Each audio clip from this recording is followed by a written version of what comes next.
और परमेश्वर की एक योजना थी जब उसने कहा कि एक पुरुष का अकेला होना अच्छा नहीं है, उत्पत्ति 2:18, मैं उसके लिए एक सहायक बनाऊंगा। मैं यहां देखना चाहता हूं, बहुत सामर्थ्य बात देखिए, इन वचनों को जल्दी जल्दी ना जाए इन शब्दों के ऊपर। परमेश्वर ने क्या कहा? मैं आदम के लिए एक सहायक बनाना चाहता हूं। पत्नी को क्या होना है? पति के लिए एक सहायक, एक गुलाम नहीं। अपने पत्नी को एक गुलाम की तरह उसके साथ बर्ताव ना करे कि जिसको सिर्फ आपकी सारी ऑर्डर्स माननी है, आपकी बातें माननी है। ये अपेक्षा न रखिए कि आप एक राजा होगे और गुलाम के ऊपर हक जमाते हो। वैसे पत्नी नहीं होनी चाहिए। पत्नी को सहायक होना है। उसी समय पत्नी को स्वामी भी नहीं होना है पति के ऊपर। परमेश्वर ने यह नहीं कहा कि मैं आदम के लिए एक स्वामी बनाऊंगा, नहीं, मुझे एक सहायक बनाना है।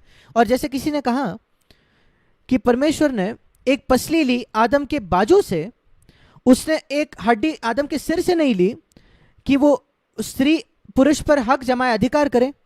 उसने आदम के पैर से हड्डी नहीं निकाली कि आदमी औरत पर, उस स्त्री पर हक जमाए, पर उसने अपने फसली से, बाजू से निकाली।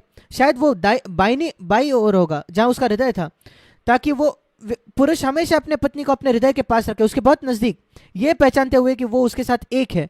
मैं एक सहायक बनाऊंगा। आप में से जो बाइबल जानते हो, क्या आप नई वाचा में, किसी नए नियम में किसी व्यक्ति को जानते हो जिसको सहायक कहा गया है? क्या आप जानते हो यूहन्ना 14 में जब यीशु मसीह ने कहा स्वर्ग में जाने से पहले अंतिम भोज के समय, उसने कहा अगर तुम मुझसे प्रेम रखते हो, यूहन्ना 14:15, तो मेरी आज्ञाओं को तुम मानोगे। क्या ही ऊंचा स्तर है पहाड़ी उपदेश में उन आज्ञाओं का, हमने देखा है। और वो कहता है मैं जानता हूं कि आज्ञाएं रखना कठिन है, पर यूहन्ना 14:16, मैं पिता से विनती करूंगा और वह तुम्हें एक और सहायक देगा। एक भाषांतर में लिखा है सांत्वन देने वाला, पर यहां लिखा है सहायक। पवित्र आत्मा को एक सहायक कहा गया है। यीशु मसीह ने वो नाम दिया पवित्र आत्मा को। दिलचस्प है कि परमेश्वर ने वो नाम हवा को दिया। एक पत्नी को अपने पति के लिए एक सहायक होना है, जैसे पवित्र आत्मा हमारे लिए एक सहायक है। अब देखिए पवित्र आत्मा हमारी कैसे सहायता करता है। पवित्र आत्मा हमारी सहायता करता है बहुत ही छिपे हुए तरीके से। वो सबके सामने अपने आप को नहीं दिखाता, हम कभी पवित्र आत्मा को देखते नहीं, पर वो पीछे, पर्दे के पीछे हमेशा हमारी सहायता करता है। मैं विश्वास करता हूं कि अभी वो मेरी सहायता कर रहा है जब मैं बात कर रहा हूं। मैं हिम्मत ना करूं प्रचार करने का अगर पवित्र आत्मा की सहायता नहीं हो। जब कभी मैं प्रचार करता हूं मैं कहता हूं प्रभु एक झाड़ में मैं एक डाली के समान हूं, अगर वो पोषक तत्व मेरे अंदर ना बहकर आए तो मेरे पास कोई फल नहीं होगा। मैं पवित्र आत्मा पर निर्भर हूं, पर आप पवित्र आत्मा को नहीं देख रहे हो। वो छिपा हुआ सहायक है, पर उसके सहायता के बिना मैं काम कर ही नहीं पाऊंगा।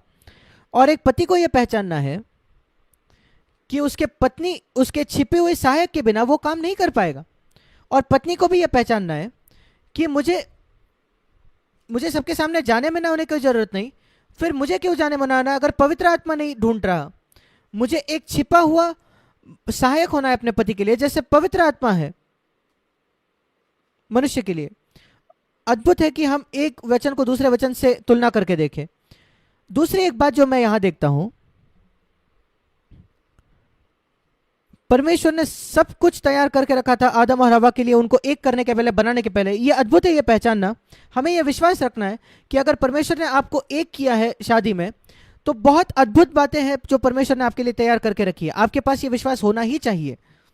मैं ये नहीं कहना कि बहुत ज्यादा पैसा या संपत्ति, ऐसा नहीं। जब मैं और मेरे पत्नी का विवाह हुआ, हम बहुत गरीब थे, बहुत गरीब। पहले कुछ वर्षों के लिए हमारे विवाहित जीवन के, हमारे पास एक किराए का घर लेने के लिए भी पैसा नहीं था। हम बहुत गरीब थे। मैंने अपना सारा जो कमाया वो पैसा था जो मैंने नेवी में कमाया, परमेश्वर के काम के लिए दे दिया था। हम परमेश्वर पर भरोसा रख रहे थे अपने जरूरतों के लिए। परमेश्वर ने हमारी सहायता की, हमारी देखभाल की। हम गरीब थे पर हम खुश थे। परमेश्वर सारी बातों का प्रावधान करता है। और यहां हम आदम और हवा के लिए देखते हैं, उसने उनके लिए एक बहुत सुंदर बगीचा मुहैया करवाया, और उसमें एक संदेश था। वो अदन का जो बगीचा था सबसे सुंदर बगीचा होगा इस संसार में, जहां फूल थे, पेड़ थे, सारे जो प्राणी थे, कोई जंगली नहीं था उसमें से। बहुत एक सुंदर जगह थी वो, एक सुंदर बगीचा, और प्रभु आदम और हवा से कह रहा था, आदम और हवा, मैं चाहता हूं कि तुम्हारा विवाह इस बगीचे के जैसा हो।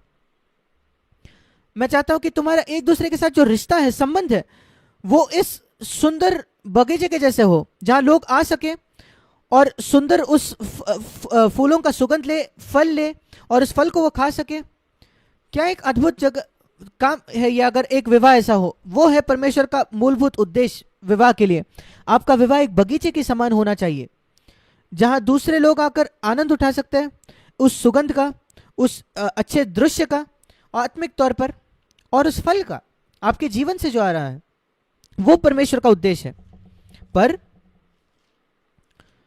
एक बगीचा होने के बजाय, क्योंकि उन्होंने आज्ञा नहीं मानी परमेश्वर की, अनाज्ञाकारी वो बने, वो एक जंगल बन गया। वो संबंध आदम और हवा के बीच में वो एक जंगल जैसे बन गया। शुरुआत हुई थी एक छोटी अनाज्ञाकारिता परमेश्वर के खिलाफ। परमेश्वर ने उनको बताया था उस एक वृक्ष से न खाना। वहां हजारों फल थे। क्या इतना कठिन था एक फल, एक पेड़ से दूर रहना? पर शैतान उनको उस पेड़ के पास ले गया।